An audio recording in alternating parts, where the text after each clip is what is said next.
İmam Muslim o'zlarining kitoblarida keltirgan bir inson Alloh taolo bilan suhbatlashar ekan. Qanday baxt bu. İnson do'sti bilan suhbatlashsa mazza qiladi. Yaqin insonlar bilan suhbatlashsa mazza qiladi. Payg'ambar sallallohu alayhi va sallam bilan suhbatlashsa umuman mazza qiladi. Alloh bilan suhbatlashsa-chi? Qala ya Robbi akhrijni minan nar dedi. Ey Robbim dedi. Mana o do'zaxingdan meni chiqarib yuborgin dedi. U do'zaxda ekan. Do'zax meni kuydiravergandan badanlarim pishib ketdi dedi.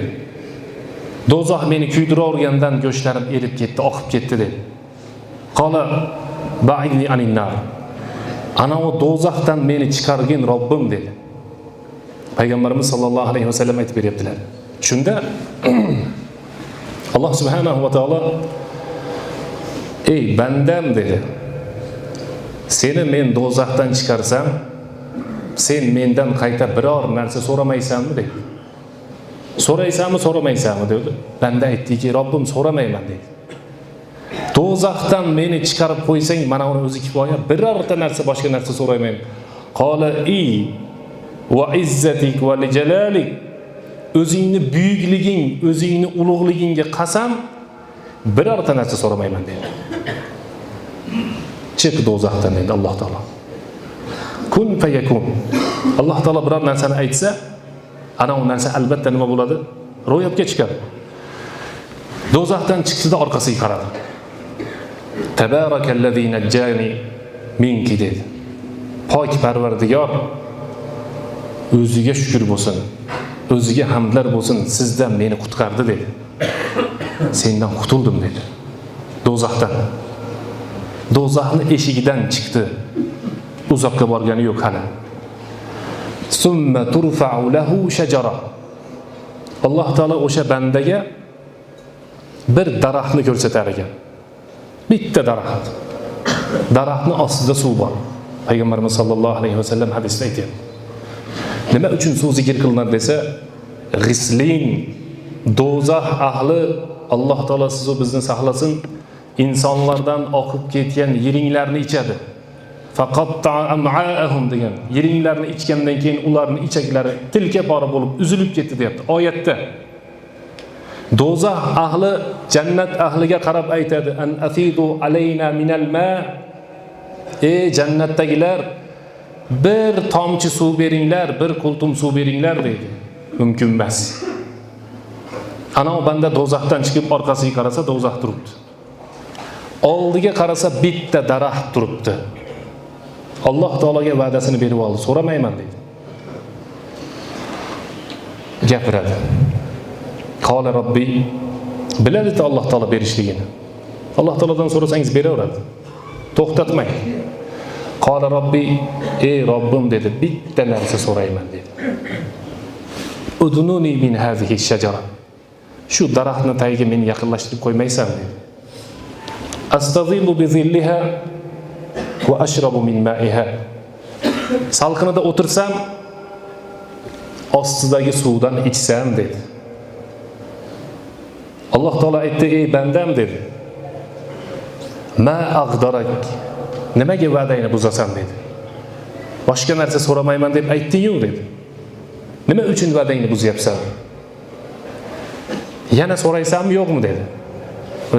Qala va izzatik va jalalik. Robbim seni izzatingga, kuch-quvvating, qudratingga qasam, oxirgi so'rashligim boshqa birorta narsa so'ramayman dedi. Shu narsani bersang menga kifoya dedi. Alloh taolo mayli dedi. Daraxtning ostiga bor, soyasidan soyalan, suvdan ich dedi.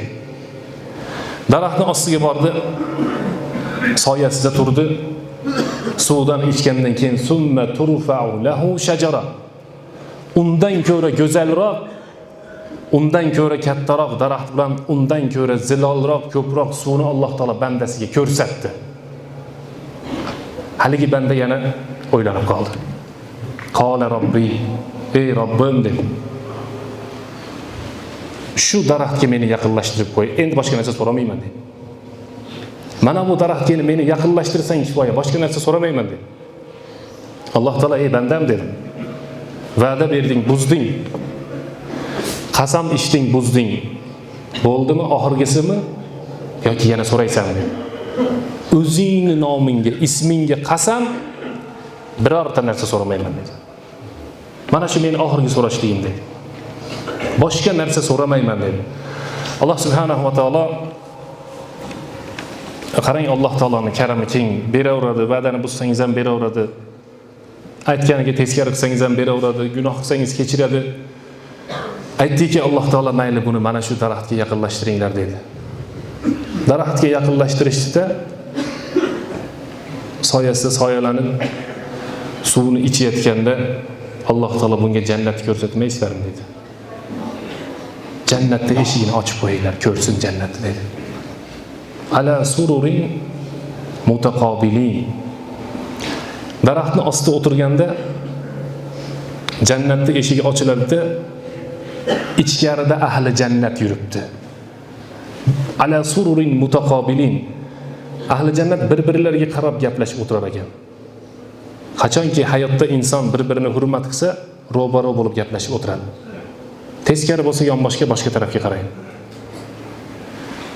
Jannatdagilarning suhbatini, o'yin kulgisini, vaqilan salaman salama, bir-birlariga salomatchilik, bir-birlariga xursandchilik tarqatayotganligini bu inson ko'radi-da, nima deb so'rayman endi? Nima deb so'rayman? 2 marta, 3 marta qasamim buzdim. Fasakata ma sha Allohu an yaskut. Alloh taolo taqdir qilgan vaqtchalik sukut saqlab turdi. Yana so'radi. Qala robbi, ey Robbim dedi. Adkhilni janna. Shu jannatga meni kirgizib qo'y dedi. Shu jannatga men kirayin Robbim dedi. Alloh taolo aytdiki, qala ya abdi ma ag'darak dedi. Ey bandam, nima uchun sen qasamlaringni buzaverasan dedi. Nima uchun aytganingdan qaytasan dedi. Alloh taolo biladi, qalbi sabr qilmayapti jannatni ko'rib. Nima uchun buzasan deganda bu inson aytdi, oxirgi so'rashligim, boshqa so'ramayman dedi.